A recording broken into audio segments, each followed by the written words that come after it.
Γεια σας, γεια σας! Τι θα λέγατε σήμερα να φτιάξουμε κρέπες σουφλέ? Με αλατικά, με τυριά μέσα, μανιτάρια, ό,τι άλλο θέλετε. Λοιπόν, μην ξεχνάτε να κάνετε κοινοποίηση στα βίντεο μας, να κάνετε γραφούλα στο κανάλι μας, οτιδήποτε χρειάζεται μπορείτε να έρθετε στην ομάδα μας Μαγειρικές Απολαύσεις στο Facebook. Και τώρα πάμε να σας δείξω τη συνταγή για την εκτέλεση και τα υλικά. Πάμε να φτιάξουμε τις κρέπες μας, έτσι είναι πολύ εύκολη συνταγή. Εδώ έχω 500 γραμμάρια γάλα φρέσκο.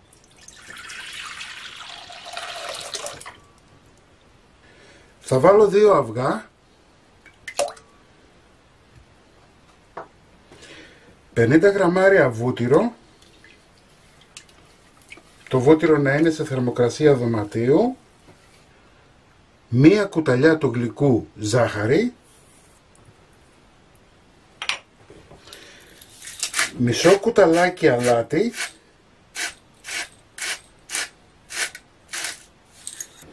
ανακατεύω λιγάκι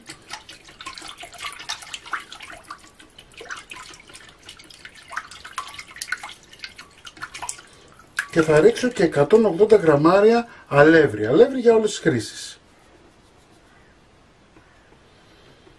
Θα φτιάξουμε ένα χυλό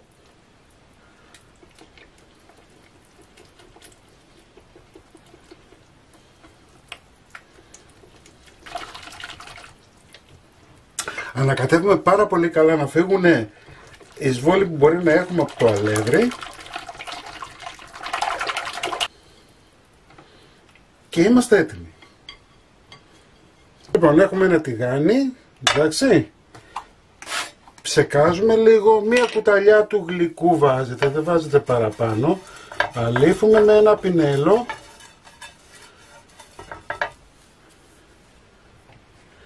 Βάζουμε 1 κουταλιά της σούπας υλικό, διορθώνουμε, έτσι το τηγάνι μας να είναι λίγο ζεστό.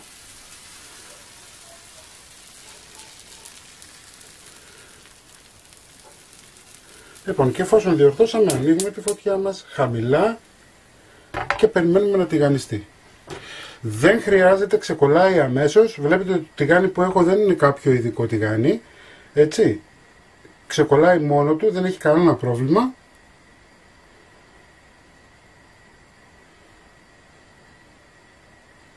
Θα αρχίσει να βγάζει τώρα φουσκαλίτσες και έτσι θα καταλάβουμε ότι θα αρχίσει να ξεκολλάει. Έτσι. Βλέπετε, ξεκόλλησε. Ψήνουμε και από τις δύο μεριές.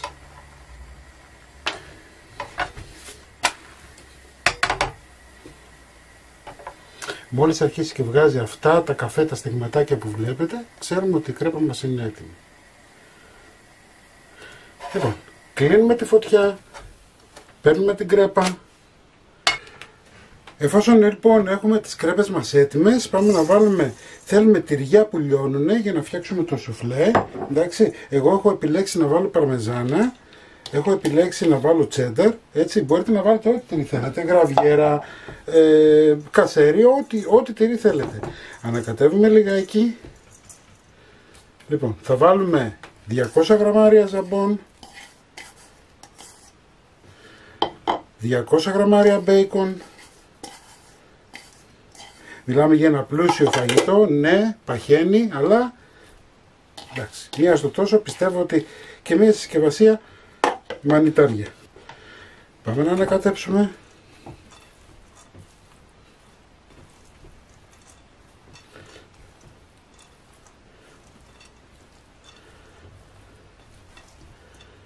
Λοιπόν, θα πάρουμε ένα πυρέξ, παίρνουμε μια κρέπα, βάζουμε τυρί,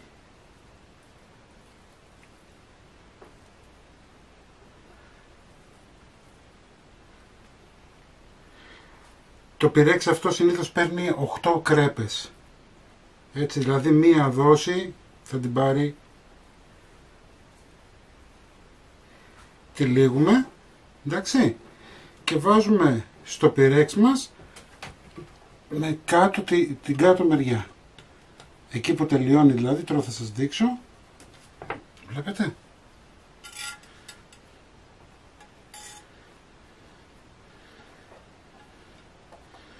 Λοιπόν, η πρώτη μας είναι έτοιμη.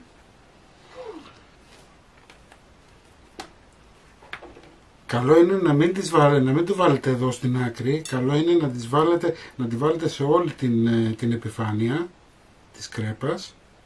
Αυτό τώρα όταν το τυλίξουμε εμείς ρολό θα ψηθεί και θα βρίσκεις πλέον σε όλη την κρέπα. Τυρί, βλέπετε. Το τυλάμε και έτσι όπως είναι τη βάζουμε από την κάτω μεριά. Το τέλος το βάζουμε από την κάτω. Εντάξει. Λοιπόν, να φτιάξουμε άλλη μία. Μπορείτε δηλαδή να τη βάλετε και εδώ να βάλετε και εδώ τη γέμισή σας.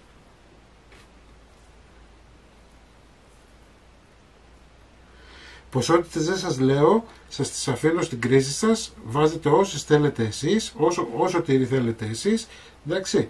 Βλέπετε εδώ και εδώ κλείνουμε λιγάκι και βάζουμε στο πυρέξ μας.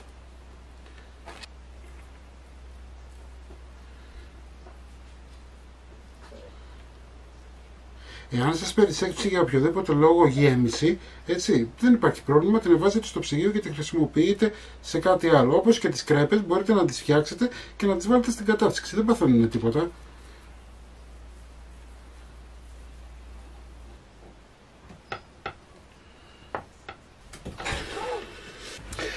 Έχουμε βάλει τις κρέπες μας στο ταψί, την υπόλοιπη γέμιση που έχει περισσέψει μπορούμε να την βάλουμε και από πάνω, έτσι.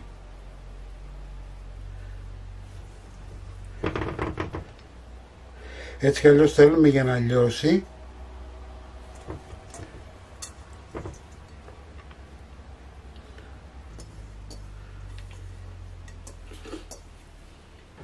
Μόλις ζεσταθεί ο φούρνος, έτσι, 200 βαθμούς αντιστάσεις, θα βάλουμε κρέμα γάλακτος, 400 γραμμάρια. Μπορείτε να βάλετε για φαγητά, δεν υπάρχει πρόβλημα, μπορείτε να βάλετε ζωική, φυτική, ό,τι θέλετε.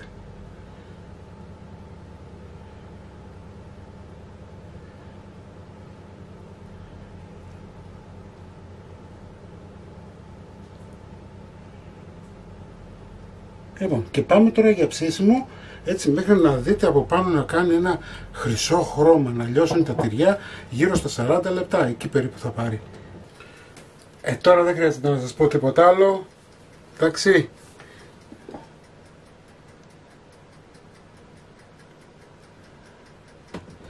Το σουφλέ μας είναι έτοιμο. Τρώγεται ζεστό, μην ξεχνάτε να κάνετε κοινοποίησεις στα βίντεο μας, να κάνετε γραφούλα στο κανάλι μας.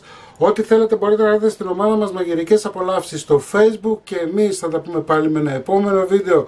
Γεια και χαρά σας!